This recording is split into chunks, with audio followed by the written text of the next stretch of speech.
வாழ்க வளமுடன். தருமபுரியிலிருந்து fashion Taylor Jagan.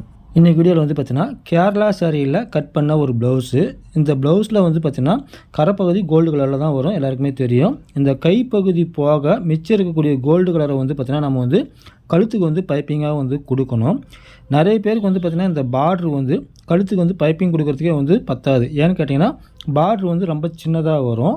அந்த சின்னதாக இருக்கக்கூடிய பார்டரில் வந்து பார்த்திங்கன்னா நம்ம வந்து கழுத்துக்கு வந்து பைப்பிங் வந்து கொடுக்கணும். அது எப்படி கொடுக்குறது அப்படின்ற ட்ரிக்ஸ் தான் நம்ம இந்த வீடியோவில் நம்ம வந்து பார்க்க போகிறோம். அகலம் கம்மியாக இருக்குது, ரெண்டாவது பார்த்திங்கன்னா இந்த பார்டரில் டேமேஜ் இருக்குது. இது ரெண்டையும் நம்ம வந்து அட்ஜஸ்ட் பண்ணி நம்ம வந்து கழுத்துக்கு வந்து பைப்பிங் வந்து கொடுக்கணும். அதுக்கு நம்ம என்ன பண்ணணும்னு பார்த்தீங்கன்னா ஃபஸ்ட்டு இந்த ரெண்டு பார்டரையும் ஒன்றா வச்சு நம்ம ஜாயின் பண்ணோன்னா தான் பாட்டனுடைய அகலம் நமக்கு வந்து பெருசாக வரும். அந்த ஒயிட் கலர் தெரியாமல் நம்ம வந்து பார்த்திங்கன்னா ஜாயின் பண்ணணும். இப்போ அதுக்கு முன்னே என்ன பண்ணலான்னு பார்த்தீங்கன்னா இருக்கக்கூடிய ஒரு பார்டரில் கிராஸ் வந்து நம்ம எவ்வளோ கட் பண்ணுவோமோ அந்தளவுக்கு நம்ம வந்து மார்க் பண்ணிக்கலாம். மார்க் பண்ணிவிட்டு மேல் பக்கம் இருக்கக்கூடிய மார்க்கில் ரெண்டாவது பார்டரை வச்சு நான் வந்து தையல் வந்து போடுறேன். தையல் போடும்போது அந்த ஓரத்தில் இருக்கக்கூடிய அந்த ஒயிட் கலர் வந்து ரெண்டுத்துலேயும் தெரியாத மாதிரி மேல் பக்கம் நம்ம வந்து பார்த்திங்கன்னா கோல்டு கலர் மேலே தையல் விடுற மாதிரி நம்ம வந்து பார்த்திங்கன்னா தையல் வந்து போடணும். இந்த மாதிரி ஜாயின் பண்ணும்போது பார்த்திங்கன்னா பார்டனுடைய அகலமும் நமக்கு வந்து பெருசாகும். அதேமாதிரி பார்த்திங்கன்னா கிராஸ் கட் பண்ணும்போது நமக்கு வந்து பார்டரும் நமக்கு வந்து வேஸ்ட் ஆகாது. ஏன்னு பார்த்தீங்கன்னா கட் பண்ணும்போது நானே காட்டுறேன் பாருங்கள். இப்போ வந்து ஜாயிண்ட்டை வந்து நம்ம வந்து ஓப்பன் பண்ணிடலாம். இப்போ பார்த்திங்கன்னா இந்த கிராஸ் பீஸ் கட் பண்ணுறதுக்கு நான் வந்து கோடு போட்டு காட்டுறேன். அப்படி கோடு போடும்போது பார்த்திங்கன்னா உங்களுக்கு பார்டர் வந்து வேஸ்ட் ஆகாது. நீங்கள் வேணுன்னா ரெண்டு பார்டரையும் ஒன்றா வச்சு இந்த மாதிரி வந்து கோடு போட்டு பாருங்கள் எவ்வளோ வந்து பார்டர் வேஸ்ட் ஆகுதுன்னு. அதேமாதிரி பார்த்திங்கன்னா இந்த கிராஸ் அளவுக்கு நம்ம நோத்தி வச்சு நம்ம வந்து ஜாயின் பண்ணும்போது எவ்வளோ பார்டர் நமக்கு வந்து மிச்சம் ஆகுது அப்படின்றது உங்களுக்கு வந்து தெரியும். மிச்சம் ஆகிறது மட்டும் கிடையாது, அதாவது அந்த பார்டனுடைய லென்த்தும் வந்து பார்த்திங்கன்னா நல்லா அகலமாக நமக்கு வந்து வரும். அதனால் பார்த்தீங்கன்னா நீங்கள் எவ்வளோ பெரிய கழுத்து வந்து கட் பண்ணாலும் ஃபுல் ரவுண்டுக்கும் வந்து பார்த்திங்கன்னா நம்ம வந்து பைப்பிங் கொடுக்குறதுக்கு வந்து நமக்கு வந்து சௌரியமாக இருக்கும்.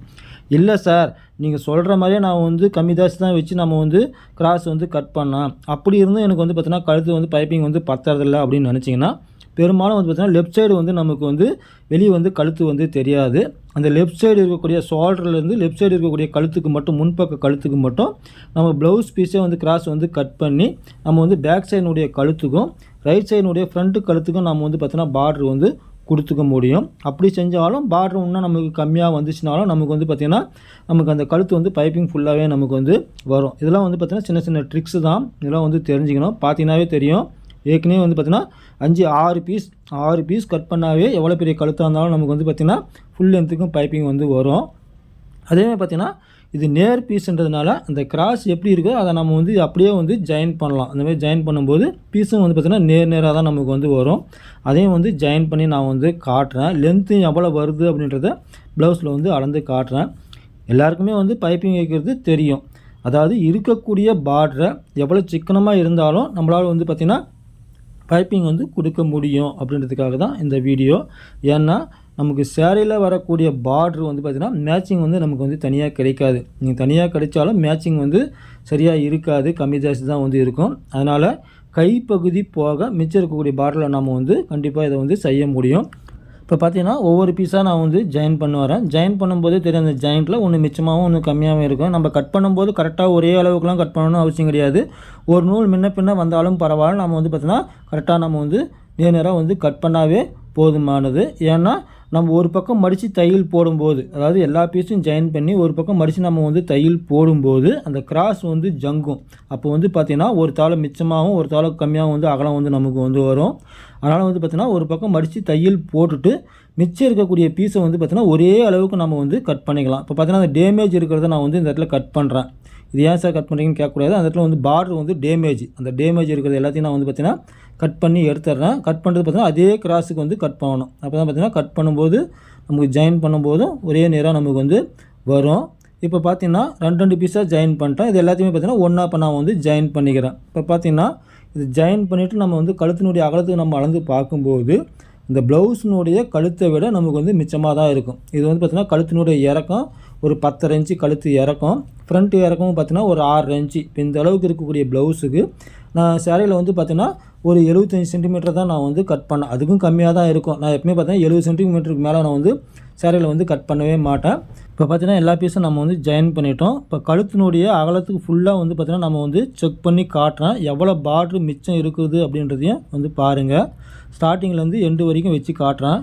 கிராஸ் பீஸ் வந்து ஜாயின் பண்ணதும் இந்த மாதிரி வந்து பார்த்திங்கன்னா நம்ம வந்து ரைட் சைட்லேருந்து வச்சு பார்க்கணும். சப்போஸ் நமக்கு வந்து லெஃப்ட் சைடு நமக்கு வரல அப்படின்னும் போது லெஃப்ட் சைடு வந்து பார்த்திங்கன்னா அந்த ஷோல்டர் ஜாயிண்ட்லேருந்து முன்பக்கம் கழுத்துக்கு வந்து பார்த்திங்கன்னா ப்ளவுஸ் துணியை நம்ம வந்து ஜாயின் பண்ணிக்கலாம். பார்த்திங்கன்னா தெரியும் நமக்கு ஒரு பீஸே வந்து எக்ஸ்ட்ரா இருக்கக்கூடிய அளவுக்கு நமக்கு வந்து பார்டர் வந்து இருக்குது. இப்போ பார்த்திங்கன்னா அந்த ஜாயிண்ட் எல்லாத்தையும் வந்து நம்ம வந்து ஓப்பன் பண்ணிவிட்டு ஒரு பக்கம் ஓரம் நம்ம வந்து மடித்து வந்து தையல் வந்து போடணும். தையல் போட்ட பிறகு ஒரே அளவுக்கு இருக்கிற மாதிரி நம்ம அந்த அகலம் வந்து நம்ம வந்து பார்த்து கட் பண்ணி எடுத்துக்கணும். ஏன்னா மடித்து தையல் போடும்போது இந்த கிராஸ் வந்து ஒரு தலை மிச்சமாகவும் வரும், கம்மியாகவும் வரும். அதனால் அகலத்தை நம்ம வந்து கரெக்டாக கட் பண்ணி நம்ம எப்பயும் போல் பைப்பிங் வந்து கொடுத்தாங்கன்னா நமக்கு வந்து பார்த்திங்கன்னா பைப்பிங் வந்து கரெக்டாக இருக்கும். அதே மாதிரி இந்த ஜாயிண்ட் எல்லாமே பார்த்திங்கன்னா மடித்து தையல் போடும்போது ஓப்பனாக இருக்கிற மாதிரி பார்த்து நம்ம வந்து தையல் வந்து போடணும். அடுத்து வந்து பார்த்திங்கன்னா நம்ம வந்து பைப்பிங் கொடுக்கணும். எப்பயும் போல் நம்ம கழுத்து பகுதியில் நம்ம கழுத்து வந்து ஃபினிஷிங் பண்ணுற மாதிரி ஓரமாக வச்சு நம்ம வந்து தையல் போட்டுட்டு அப்படியே வந்து மடித்து நம்ம வந்து பைப்பிங் வந்து கொடுக்கலாம். பைப்பிங்க்கு வந்து தையல் போடும்போது நீங்கள் சாண்டல் கலர் நூல் போட்டாக்க நீங்கள் வந்து பார்த்திங்கன்னா ப்ளவுஸ் துணி மேலே ஓரமாக வந்து தையல் போடலாம். இல்லை கோல்டு கலரில் வந்து தையல் போடுறதா இருந்தால் நீங்கள் பைப்பிங் மேலேயே ஓரமாக போடலாம். அதுவும் வந்து பார்த்திங்கன்னா நல்லா இருக்கும். இந்த வீடியோவில் வந்து பார்த்திங்கன்னா சேரீயில் கட் பண்ண ப்ளவுஸுக்கு கைப்பகுதிக்கு கொடுத்த பார்ட்ரு போக மிச்சம் இருக்கக்கூடிய பார்டரை எப்படி வந்து சிக்கனமாக நம்ம வந்து கட் பண்ணி கழுத்துக்கு வந்து பைப்பிங் வந்து கொடுக்கறது அப்படின்றத இந்த வீடியோவில் நம்ம வந்து பார்த்தோம். இந்த வீடியோ பார்த்திங்கன்னா கண்டிப்பாக பிகினர்ஸுக்கு ஒரு பயனுள்ள வீடியோவாக வந்திருக்குன்னு நினைக்கிறேன். இது போன்ற தையல் குரூப் வீடியோக்களை வந்து நீங்கள் வந்து தொடர்ந்து பார்க்கணும்னு நினச்சிங்கன்னா தருமபுரி ஃபேஷன் டெய்லர் சேனலை வந்து ஃபாலோ பண்ணுங்கள். அதில் வந்து பார்த்திங்கன்னா நிறைய இதேமாதிரி தையல் குரூப் வீடியோக்களை வந்து நம்ம வந்து பதிவு செஞ்சுருக்கிறோம். பார்க்காதவங்க அந்த வீடியோவை வந்து தொடர்ந்து வந்து பாருங்கள். நன்றி, வணக்கம், வாழ்க வளமுடன்.